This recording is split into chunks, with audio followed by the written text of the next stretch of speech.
Olá meus caros, muito bem-vindos ao Drag Gold Portugal 2020. Para quem não me conhece, eu sou Alberto Vieira, a pessoa que dá vida e cara a Roxy Vieira, e ela, como este ano decidiu fazer um Drag Gold Portugal e homenagear uma artista de carreira antiga. Neste caso temos connosco a nossa querida Zizi Meier, João Calati. Olá, muito boa tarde. Então, João Calati, muito obrigada por ter aceito o meu convite e é uma honra para mim poder saber e conhecer toda a sua caminhada. Vamos a isso? Vamos a isso. Mas já quero-te agradecer por teres lembrado de mim, porque eu acho que as homenagens são feitas em vida, não em morto. Isso para mim é muito gratificante. Então conte-me em que ano é que se iniciou nesta arte e porquê, no transformismo? Bem, no transformismo foi só mesmo quando cheguei no Parque Mera a fazer... Quer dizer, fazia nos barzinhos e não sei o quê, entre casas de amigos. Naquela altura não havia assim grandes bares, havia o Marigold e havia o Barbarella, mas pronto, a série foi quando nasceu a Zizi Parque Mera. Então, quando é que nasce mesmo a Zizi Meier? A Zizi Meier isso já nasce muito depois, quando cheguei à França e não podia entrar no Lido como bailarino porque era baixinho. E então andei a passar audições e foi quando fui trabalhar para a Madame Artur. E quando me pediram o nome de cartaz, pois o meu nome sempre foi João Calati, e então lembrei-me do Zizi Parque Meier, tirei o parque e ficou Zizi Meier. Ok, então a origem do nome Meier vem do Teatro Parque Meier. Então diga-me lá, antes de ser a Zizi, houve outro nome então que usou para fazer travesti, ou era como ator João Calati? Era como ator, sim. Como ator João Calati. E como construiu a sua personagem como Zizi Meier? Pronto, é assim, eu sempre gostei do luxo, das plumas, e naquela altura em Portugal havia um empresário que era o Vasco Morgado e um figurinista que era fantástico, que era o Sr. Pinto Campos. E pronto, e sabes que nós em minutos, e quando já temos este peixinho, pronto, nós deslumbramos. É a mesma coisa que quando se vai ao circo, acontecia. E se vê aquelas mulheres todas com aquelas plumas, pronto, isso aí fica logo o bichinho. E sempre gostei, e pronto, e depois a partir daí... Então diga-me uma coisa, você já tem mais de meio século, 52 anos de vida artística. 52, sim. 52 anos de vida artística. Diga-me lá, qual é que foi o seu melhor momento na sua carreira? Melhores momentos é assim, há vários, mas por exemplo posso dizer que o boom foi quando entrei para o ballet das Bluebell aqui no Casino de Estoril, porque a partir daí é que foi a rampa de lançamento. Saímos do Casino, fomos para Nairobi, depois, não posso precisar se fosse nesta linha, mas fomos para a Bélgica, fomos para Barcelona, fomos para a Suíça, porque nós tínhamos contratos de 3 meses, pronto. E então passávamos, às vezes, percebe, aqui no Casino de Estoril chegávamos a estar a 6 meses. No Maxime em Geneve também era mais ou menos isso. Em Nairobi foi também 6 meses. E pronto, e foi a rampa de lançamento, mas depois, claro, e nesse apontamento, toda a sua explosão, que você ficou marcado assim na sua memória mesmo? Foi quando a primeira vez que eu trabalhei no Lido de Paris já como alguém. Diga-me lá uma coisa, como é que era trabalhar antes do 25 de Abril em 1974, que não havia mesmo casas, nenhumas gays assumidas, muito menos pessoas travesti? Para quem faz este trabalho há 52 anos, como é que se poderia dizer se travesti era plena censura ou ia ser preso pela PIDE? Olha, vou-te dizer que eu devo ter tido muita sorte na vida, devo ter tido sempre um anjinho a proteger-me, porque eu, nos meus, a partir, portanto, no extremo mental, profissionalmente com 15 anos, não, 13, 14 para os 15, assim é que foi. E eu era um cartaz luminoso na rua, eu usava perucas, eu andava pintado na rua, tudo muito discreto, quer dizer, discreto para mim é muito pouco, quer dizer, e sempre com casacos de peles, sempre com essas coisas todas, muito amariconado. Mas isso dava-me um certo gozo, que era não era propriamente, era para chocar as pessoas, para verem que naquela altura já havia muito, mas não havia visto. Sim, por exemplo, eu tive um pai espetacular nessas coisas, enquanto a minha mãe foi muito castradora, o meu pai foi uma pessoa que sempre me deu a mão, aliás, porque ele já tinha sido bailarino antigamente, depois foi trabalhar para a Alfândega até que chegou diretor, e era muito amigo dos empresários, do Vasco, do Bastos, do Zé Miguel. E às vezes quando era preciso dinheiro para montar uma revista, lá eu me deu. E o engraçado da história é que o meu pai nunca gostou de gays, não gostava, e Mas de mim, pronto, tinha um amor incondicional. E a prova disso era que eu, aos sábados almoçávamos sempre no Ribador. E onde eu ia arranjar o cabelo era por cima. E então o meu pai nunca sabia como é que eu aparecia, porque eu podia aparecer louro, madeixas, pronto. E então quando eu chegava à porta do Ribador, para não pensarem que era o velhinho a sustentar o gay, levantava-se logo e dizia: pai, filho, eu estou aqui, eu estou aqui. Sentia orgulho em si, na pessoa que era. Sim, sim, sim. Ele, por exemplo, depois de eu estar em França, era onde ele me visitava mais, muitas vezes batiam-me à porta, não sabia o que é ela. Já que não vais visitar a gente, eu vim passar o fim de semana contigo. Eu vinha passar uns dias comigo, não sei. E diga-me uma coisa, qual era a reação na época, quando você já era uma artista e que já trabalhava e começavam a aparecer as novas, mais novas pessoas a trabalhar na área? Como costuma dizer, a arte das novas, não é? Olha, eu vi nascer a Débora Cristal, que naquela altura se chamava Suzy Flower, a Diane Green, não me lembro uma, que era a Fernandinha, mas eu não me lembro o nome dela, Valéria Ivanin. Eu conhecia-as, começaram todos no Fórmula 1 e eu sei isso porque fui convidado para ir, por uma pessoa qualquer, fazer a inauguração. Fui só lá trabalhar nesse dia. Então eu suponho que tenha conhecido imensos artistas nessa altura. Houve algum que lhe marcou mais, ficou mais próximo de si, que você teve orgulho da pessoa que se tornou? Sim, a Lídia Barloff, incondicionalmente. A Lídia Barloff estreou-se numa revista de carnaval, feita aqui no bairro da Calçada dos Mestres, no Centro Recreativo. Estreou-se a Lídia e estreou-se um que já não está no ativo, que é o Sérgio Alves, que era Adolfo Fénix.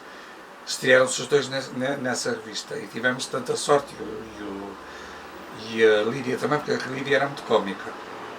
E então, naquela altura, chegou a ir ver essa revista o Raul Solnado, a Vera Lagoa, não sei o que, acharam muita piada e pronto. Também foi uma rampa de lançamento. Então, a Lídia Barloff foi mesmo a que me marcou. Sim. Que olhava e dizia, é artista e gosta, é amigo, é. E depois, por coincidência, há uns anos atrás, eu recebi o prémio Carreira da revista Diferente, preciso do prémio Lídia Barloff. Até diga-me uma coisa, por onde trabalhou o Zizi, quer no mundo, o travesti, o que fez em Portugal e depois como é que sai, como é que entra, como há pouco falou que esteve em Paris? Sim, porque assim, quando eu entrei, como eu disse, a rampa de lançamento foi precisamente quando eu entrei para o Casino de Estoril, para o Balé das Bluebell, porque fui substituir um bailarino. E a partir daí fiquei, e então como para as turnés não era necessário ser altos, pronto, tinha que ter uma estatura média, mas não era altos. E então foi a minha sorte. E você quando viaja então para Paris? Não, para Paris foi a última. A última, mas quando se estreia aqui vai ser como João Calati. Sempre mas como João depressa Calati. vira sempre a Zizi, não é? Sim, mesmo quando fazia às vezes uma brincadeira de travesti, era sempre o João Calati. Muito bem. Comecei como bailarino e essas coisas todas. Eu não querendo entrar muito na sua vida pessoal, há uma questão que me deixa assim com uma certa curiosidade. Qual é que foi a reação dos seus pais quando lhes disse que queria ser travesti, sendo uma época de tempos... Bom, eu não lhes disse sequer ser travesti, porque eu nem sequer pensava... Pronto, eu fazia isso por brincadeira, com os amigos. Era, por exemplo, havia uma que era muito engraçada, que era a Carlota de Luxemburgo, outro também que é um bom profissional e ainda está no ativo, que é o Fernando Paula, Fanny Star. Isso é tudo da velha guarda. E era divertido, era engraçado, dávamos bem. Pronto, não havia aquelas picardias.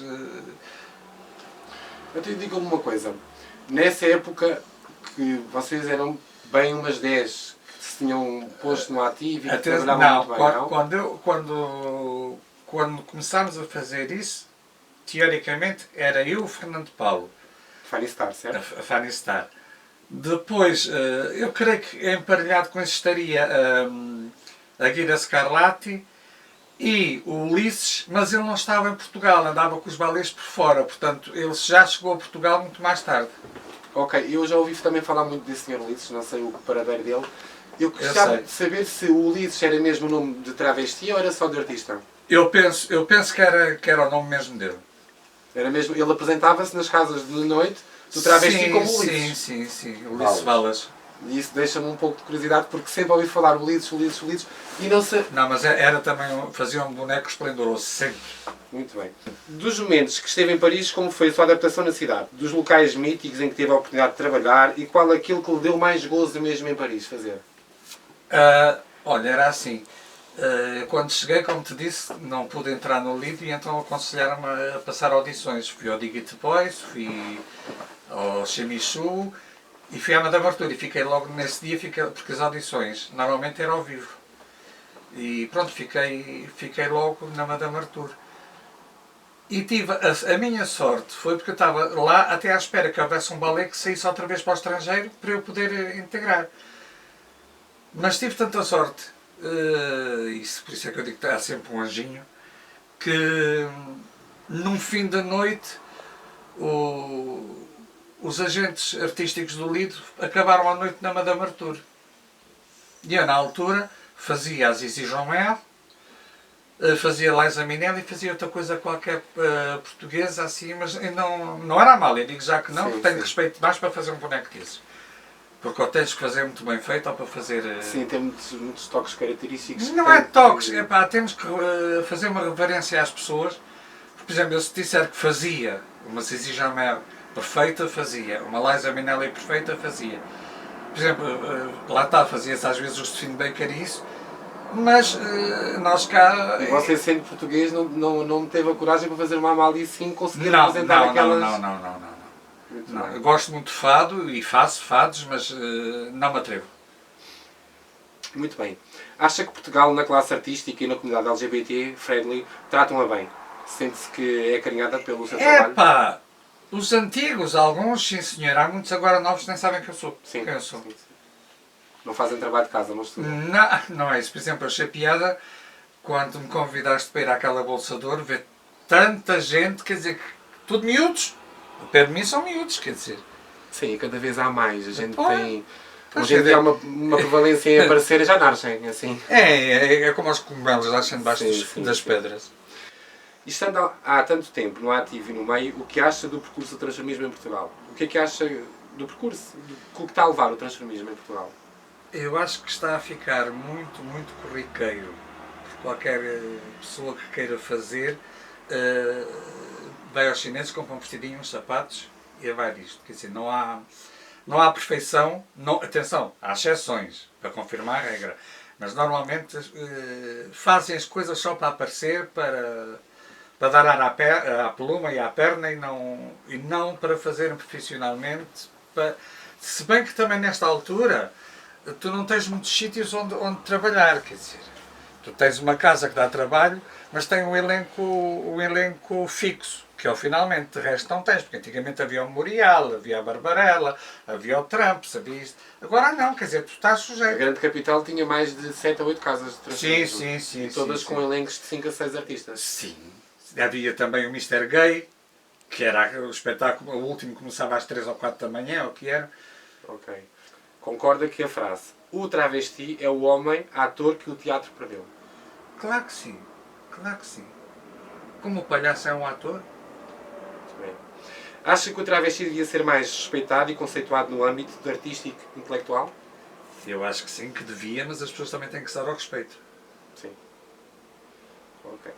O João e Zizi, de alguma parte do dia, conectam-se os seus seres distintos, que se respeitam mutuamente, cada um com o seu espaço, ou acha que há uma mistura sempre entre Zizi e João Galati? A Zizi existe desde o momento que eu pinto a cara. Assim que eu lavo a cara, acabou, já era. Não existe a Zizi. A Zizi foi sempre o seu hobby de vida. Sim. Tanto que eu, por exemplo, no circo era João Calati. Só quando trabalhava com as jiboias é que era Zizi Meia. E diga-me uma coisa, porquê que se retirou e porquê que decidiu voltar? Eu retirei-me que foi assim, eu estava a trabalhar no circo, mas depois o negócio começou a andar mal e ia para estar a trabalhar. E nós no circo temos muita despesa, não em água, nem luz, nem gás, mas temos em seguros, em manutenção das carrinhas e das rolotes, dos pneus, seguros, selos. E as coisas não estavam a dar muito bem. Eu disse, para andar aqui às voltas, que eu adoro, atenção, eu adoro o circo, mas para andar a correr de um lado para o outro e olhar para as mãos e não ver dinheiro e às vezes ainda ter que levantar, disse, não, chegou à altura, para e vinha para casa. E foi quando eu pensei que tinha, pronto, arrumado as botas, como se costuma dizer, e não faço mais nada. Entretanto, O Paulo Vasco pede-me ajuda para uma revista e quando vamos fazer a segunda, que também é ajudar, diz, não, tu tens que ir com uma atração do final, e então foi ele que me foi buscar outra vez. Ok. E quando é que Eu você... estou eternamente grato. E quando é que a Zizi Meier, o João Calato, entrou no mundo do circo? Olha, foi numa... Bem, eu já tinha feito locução no Coliseu, tinha feito locução em vários circos, mas depois foi precisamente quando começou a aparecer esse boom todo dos travestis por tudo quanto era sítio a oferecerem-se por 10 tostões de mel coado, e eu sempre vivi à conta do travesti, eu disse, tenho que arranjar uma coisa que eu possa trabalhar em casinos, em qualquer sala de espetáculos. E lembrei-me das jiboias, e foi aí. Porque eu tinha as jiboias em casa, tinha 18. Sim, você foi o único transformista em Portugal que trabalhava com cobras em palco. Sim, sim, sim. Depois havia também alguns colegas que, pronto, não tinham medo e eu, pronto, pagava-lhes um ordenado e eles iam Começaram a trabalhar. trabalhar consigo. E conte-me como é que você começou a montar espetáculos com cobras, como é que fazia, o que é que tentava transmitir ao público com as cobras? Epá, aquilo que eu sempre gostei de ver no circo, que é uma estupidez, proibirem os animais no circo, porque é assim, eu acho que as pessoas têm que ter animais, mas têm que ter condições para as ter. Por exemplo, o meu caminhão, quando eu tinha as jiboias, tinha uma piscina que saía fora do caminhão para os crocodilos e isso tudo. Agora, é a mesma coisa que teres um pássaro dentro de uma gaiola pequenina. O animal está ali aprisionado. Ou um pitbull, ou um São Bernardo num apartamento T0 ou T1. Portanto, se tivesse, aquilo que tinha que ser era as pessoas irem ver as condições. Tem condições? Sim, a senhora tem. Não tem condições? Não tem, acabou, acho que era isso. Zizi, um dia, como todos nós, desaparece, sabendo que o nosso país, a nível de cultura, é da memória fraca, mas fazendo uma pergunta na mesma, depois de fechadas as cortinas para sempre, gostaria de ser lembrado como? Como um dos pioneiros. Como um dos pioneiros. Como um dos pioneiros. Como alguém que abriu portas para hoje em dia haver Sim, tanta sim, revelia sim. em questão de transformar. É que naquela altura a gente tinha que tirar as pedras e os cardos do caminho. Elas agora têm a estrada feita. Então, olha, desde já, Zizi e João Calati, muito obrigada por me receber na sua Nada. casa. Espero ter dia 7 de novembro na Academia de Se Santa Deus Mar, quiser. ao qual fazemos uma cerimónia e vamos lhe entregar um prémio carreira dos seus 52 anos, que é bem merecidos, Muito obrigado. e que isto fique registado na memória de todos os nossos portugueses e na memória de todos o que amam travesti em Portugal. Fico grato. Muito obrigado, obrigado. João.